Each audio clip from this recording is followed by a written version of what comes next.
guys, today we're going to be making this hair cream. This is the poppy seed and Chebe powder that's been infused in sunflower and grapeseed oil for about almost 2 weeks. I'm going to strain it. You can also cook this if you want to within about 6 to 8 hours just to get the herbs infused. But I like to do a dry method and just let it sit for a few weeks because I find that's the best way to infuse herbs, especially if you don't want to overcook the oil or the herb. Now I'm using one of my wig caps and this strainer to just strain out the Chebe powder as well as the poppy seeds. You do need a second strainer because, or more of a mesh or cheesecloth, because the Chebe is a powdered form and we want to make sure there's nothing remaining in the oil because you don't want those little specks in your cream. So just make sure you strain it very well. Also, I want to just name the ingredients in this hair cream. It's going to be Shea Butter. I'm going to have mango butter. And you know I infused poppy seed with Chebe powder with the sunflower and grapeseed oil. I'm going to also be using distilled water, Emulsifying Wax, and of course my Optiphen Preservative. And I'm going to be adding in peppermint essential oil because I think that it's just the best when it comes to keeping your scalp clear and keeping your ends strengthened. Now this is the Shea Butter and then this is the mango butter. Mango butter is a little harder and I was running low. So as you can see, I'm going to scale everything out and then apply it into this glass container. And then I'm going to go ahead and put it in a double boiler so I can melt the butters. This is the first step. I call this the oil phase because you want to make sure that all your butters and oils are completely melted down. Now that's the infused oil I just showed you, and this is the distilled water and then emulsifying wax as the butter is melting in the pot. I do eventually melt the emulsifying wax that I'm going to be pouring and combining into this glass jar. You want to make sure everything is combined, melted, and ready for blending. I'm going to be using a e-mincer blender and then I'm going to end up whipping it in the end. The immerser blender is what really blends the water and the oil, so you really want to do that step first because sometimes whisking does not do the full blending.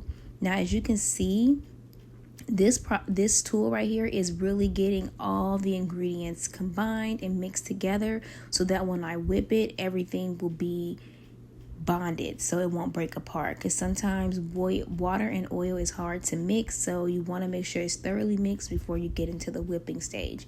This will be watery looking.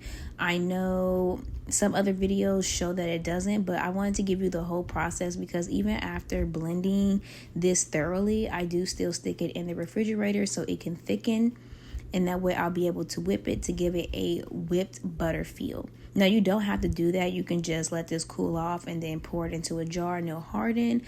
But I like to make sure my butters are nice and whipped because I like to put it in my hair. I like to feel the texture. And I also like to whip it because it blends it better too. So I also know my products are thoroughly mixed because I'm immersed. I can't even say that word. The immerser blender. And then I'm going to go ahead with the whisk. So this is one of my favorite things to do. I really like the whisk because it just comes out super buttery and it's fun just to see the end results to something that you made by your hand. Now, I like to take my time with the whisk, so I'll go back and grab a little spatula and just get the sides. That way I'm getting all the product and I'm making sure there's nothing sticky or hard. And it's also making sure all the ingredients are mixed. Again, this is a water and oil blend and butter, so you really want to make sure everything is mixed in this as thoroughly as it can or as thoroughly as you can get based on your patience, because this does take some time, you guys. You do have to consistently check on it and mix it and just make sure that it has a good consistency because you're applying this to your hair and your scalp. Even though this is not a scalp butter, you will be applying it because it's gonna, it's gonna blend in. So I'm gonna keep whisking it and I'm just gonna let you guys finish looking at the results.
Now for piping it, I'm just gonna put it in the jar and just push it through and make it nice and full. You can do designs if you want to, but I decided not to do it on this video. This is a little bit more oily and creamy, which is what I really wanted out of my product.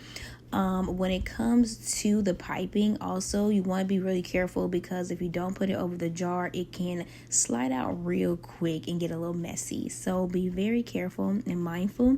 I also put in the description below the ingredients as well as the percentages on how to make your own.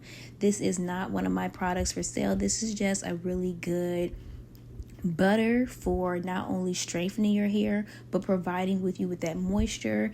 And everyone knows Chebe brings back your natural curls, it brings back the elasticity in your hair. So this is just a good product to have, and Shea Butter and mango butter are really good for strengthening and restoring moisture in your hair and providing that scalp health. This is the end. As you can see, it's a thick consistency, but it absorbs and becomes really oily as soon as you apply it to your skin, and this will be the same when you apply it to your hair as well. Don't forget to check out my website www.noir-aesthetics.com to purchase my whipped infused body butter. This is the results of how it looks at the end. I did a twist out on my hair. I'm still in the short phase, so this is my low maintenance hairstyle, just to retain length and to make sure that my scalp and hair is growing healthy and not just growing. Don't forget, you guys, to like and subscribe my YouTube channel, and I'll be posting more videos of this soon.